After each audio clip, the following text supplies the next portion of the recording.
whatever adjective you want to use, Marketing Monday.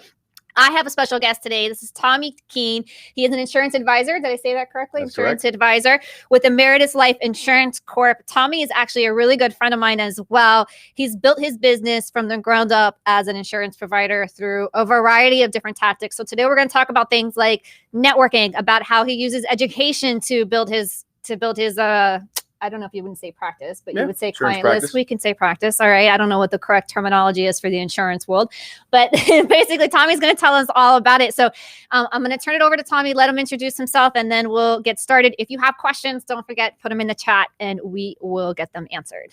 Thank you, Misty, very much. You're welcome. Yes, my name is Thomas Keane. I work for Ameritas Insurance Advisory Group.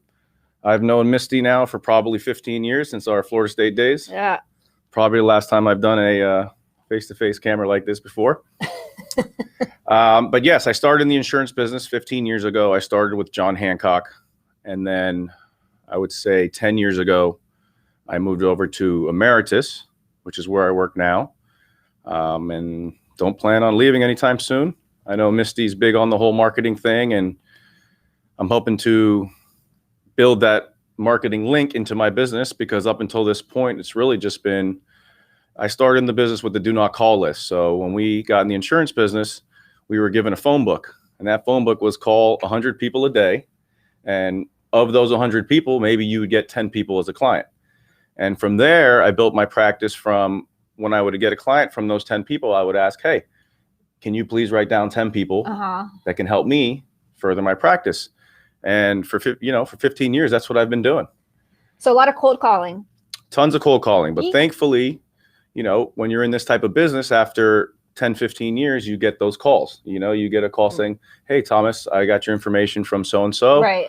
And that's how it's been. But I would like to this year, because now I'm learning with the whole COVID that, face-to-face meetings are becoming scarce. So I want to learn how to, let's just say, expand my practice through social media, Instagram, Facebook, which I'm taking the steps to do so. But it's step by step. It's step by step. Yeah, for sure. So I want to hear more about what you're offering and what you're seeing in the insurance world. But first, I have to ask you, cold calling is like, people are afraid of public speaking. Obviously I can do that, and I'm cool. But cold calling, I have like a deep fear of it. So like, what do you say to people? How did you convert 10% of those calls into being customers? Because if I got on that phone with a cold call, I feel like I'd be so nervous. I'd be like, okay, sorry to bother you, bye. Like, so how did you work through that? Well, number one, I had a lot of success between the hours of 6 and 8. With cold calling, it's timing. So when you have, people have to be home, right? And then typically what you want to do is you want to do key phrases. Okay. Hi, so-and-so, my name is Thomas Keane from Ameritas. I'm calling in regards to discussing whatever it may be. So our topic of the day would be mortgage insurance. Do you have a mortgage? What's your outstanding balance on your mortgage? In the event that something were to happen to you tomorrow, would everything be okay? Right. And then from there, people would tell you this information. Yeah. This blows my mind. I would never think to ask somebody something so personal. Well, that's why the do not call list is in existence now. And now it's a lot harder. Because of you? Well, I wouldn't say because of me, I'm just but it's that's why it exists. Because no one, think about it this way.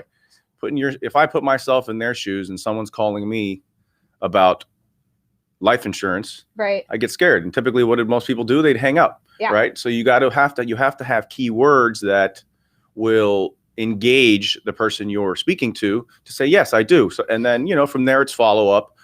But thankfully I haven't done a cold call in 6-7 years because I've built the practice. Wow. But now I'm learning that to scale it, you have to be into social media. Right. And in life insurance is a funny game, because you see all these commercials, AIG, the Liberties, all the carriers out there saying, oh, you can buy life insurance for $10, $15 a month. Right. So, but that's extremely misleading. So when you meet with clients, that's the first thing they'll bring up is, well, you're talking to me about a $200, $300 a month policy, but I can go online and get it for $15. And that's false, because at the end of the day, you have to get individually underwritten. You have to pass. So that's the challenge, I think, with marketing, with life insurance services. So do you have, I know with banks, insurance companies, a lot of financial institutions, they have parameters around what you can and you are not allowed to say. Correct. Compliance. So you have to work through. That's another challenge I would assume as well, having to figure out how do I not violate. Correct. Well, typically, if we're going to go out and we're going to do some type of marketing, you have to get everything run through compliance. Mm-hmm.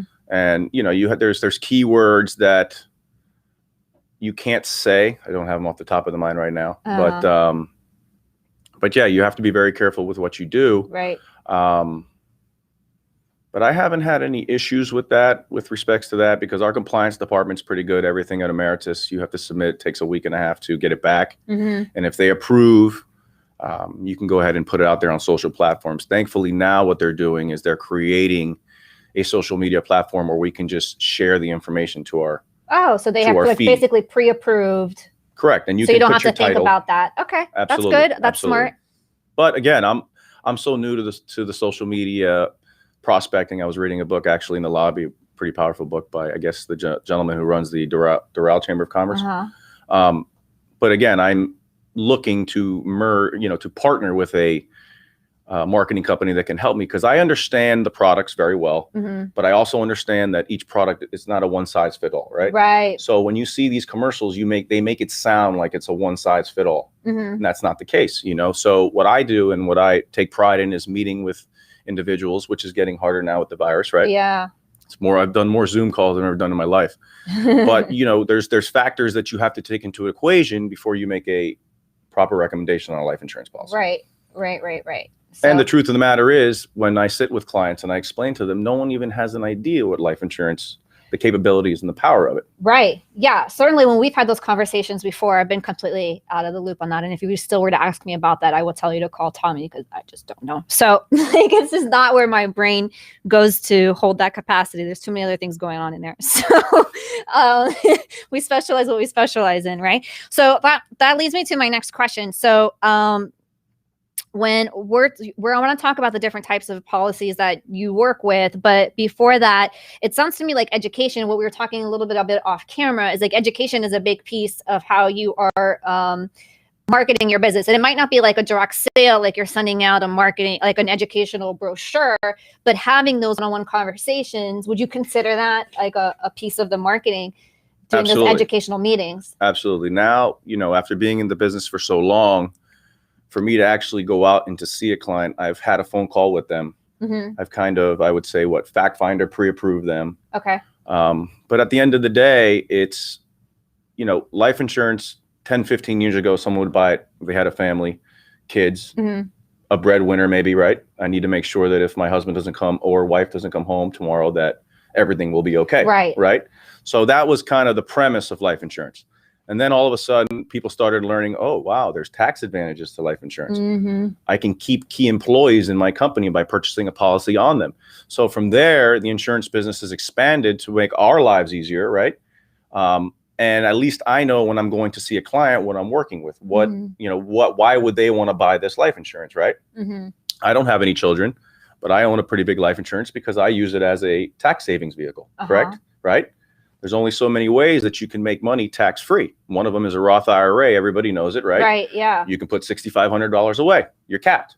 But you got to wait till 59 and a half to benefit. Mm-hmm. Life insurance, that's not the case. You can put $1 million into a policy. As long as you maintain the limits by the IRS, it grows tax-free and you can pull it out tax-free. And a lot of people don't know that. Right. So you're a client. I explained that to you and you get it. Obviously you guys have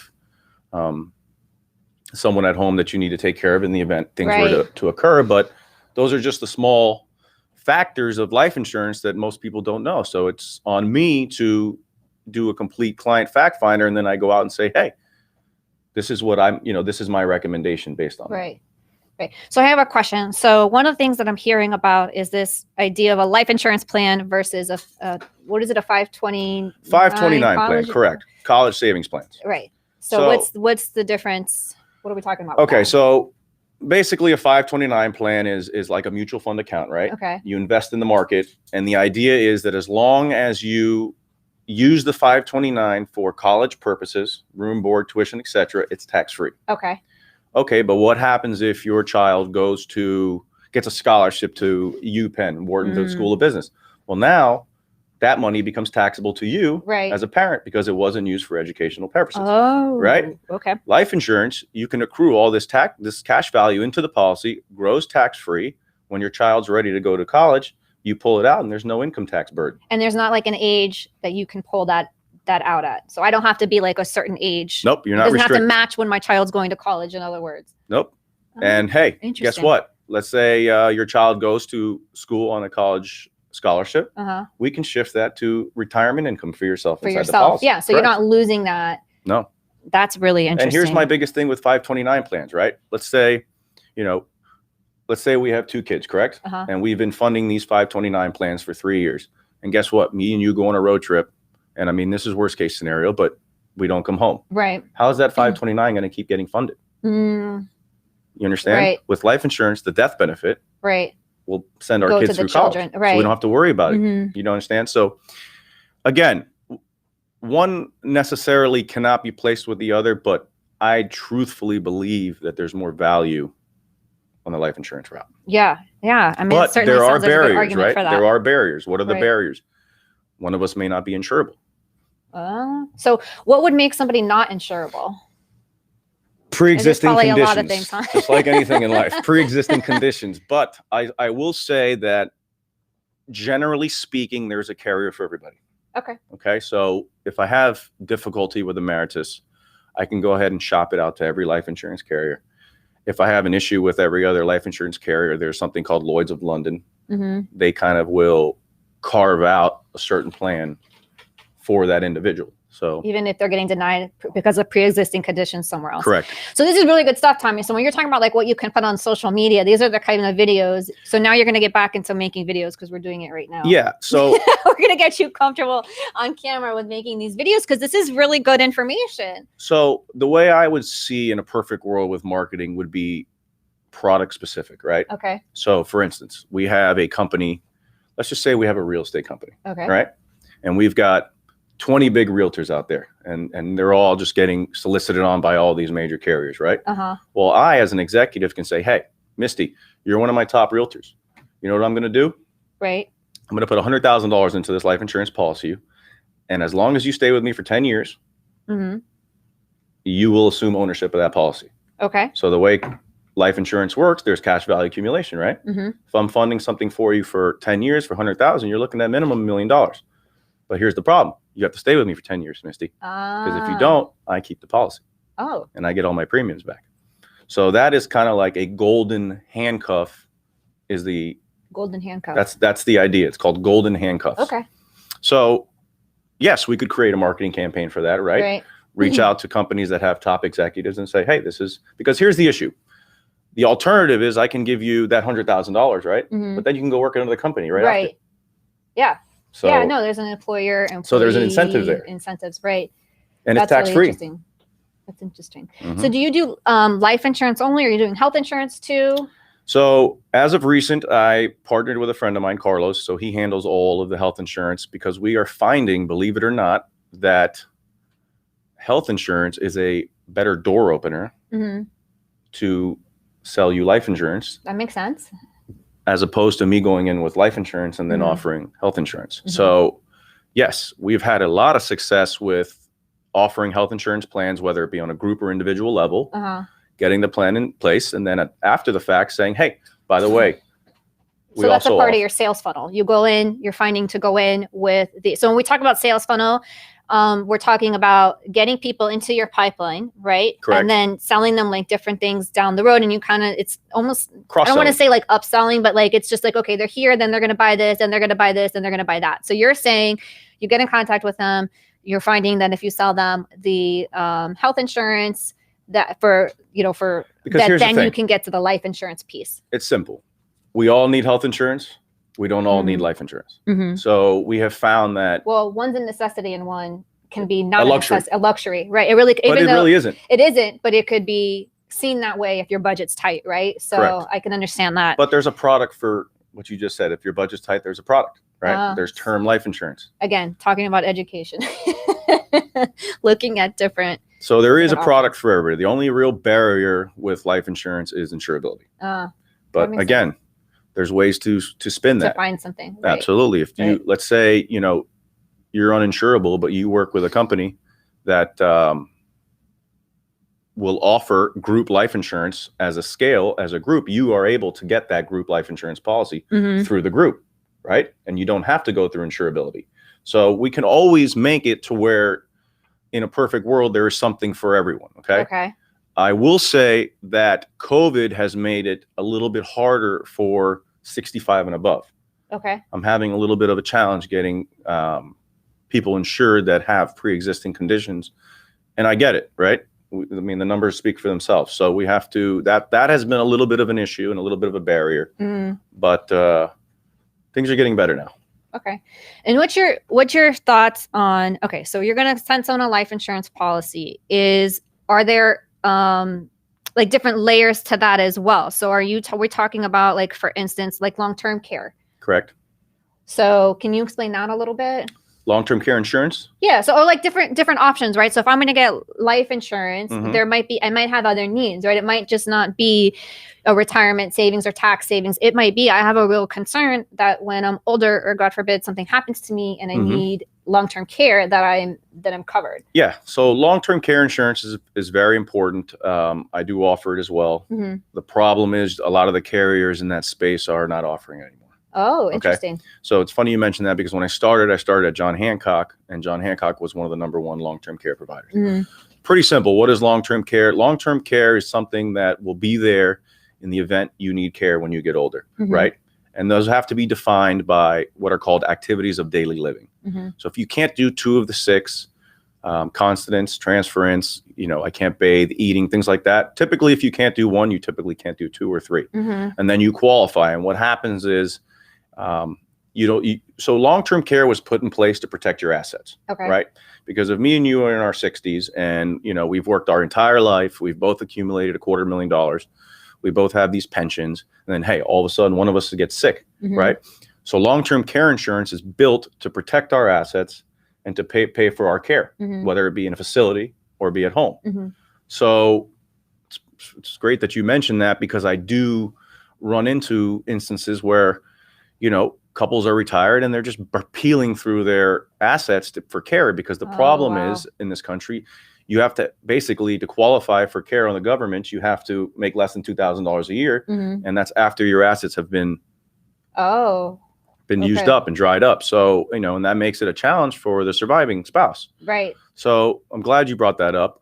Long-term care is something that you want to look to purchase in your early 50s, late 40s, because it's inexpensive. When you wait a little too long and you start getting into your latter 60s and 70s, now you're looking at these $500, $600, $700 a month premiums. That's a huge payment. Correct. It's where you can lock it in your early 50s and latter 40s for $200 and change. Wow. So it really sounds like, Tommy, like when you meet with people, I mean, we're not going to be able to get through so much today. You've already shared so much, but it sounds like, you know, like education is the key. You know, you're getting people through referrals. And then when you get that and they get into your pipeline, you're having these one-on-one sort of, so that sort of is like your lead funnel. They come through a referral, whereas one time it was cold calling. Now you have like a meeting set up with them. You understand their needs and you can explain to them what might be available and what might not be available to them, right? In terms of whatever their goals are. Correct. Because I have a couple of policies with you and I have different goals for each of them, right? So, so when we talk about stuff like that, and then looking at, okay, in the future, where, you know, like where we go. So it sounds like you're really, part of your marketing plan is really is education, but it's also building relationships. Yep. And so really where I've had a tremendous success in the insurance business is centers of influence, right? Meeting centers of influence. Who are centers of influence? Centers of influence are people that own businesses, right? Because at the end of the day, for me to go out and to sell policies on an individual level, it's great, but it's tough to scale, correct? But when you meet with these business owners, for instance, now, as of recent, I've merged with a payroll company that goes out and offers health insurance benefits to their employees, right? But then I now have access to 100 employees as opposed to just trying to go out and meet them one by one. Right. So centers of influence have been powerful for me.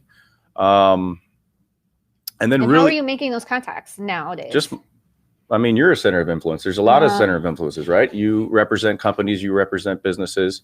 So, just from this, info session today, it probably will ring a bell. Well, hey, so-and-so might benefit from this. Right. So-and-so owns a company. So-and-so has 10 key employees that he's having a challenge with keeping. So right.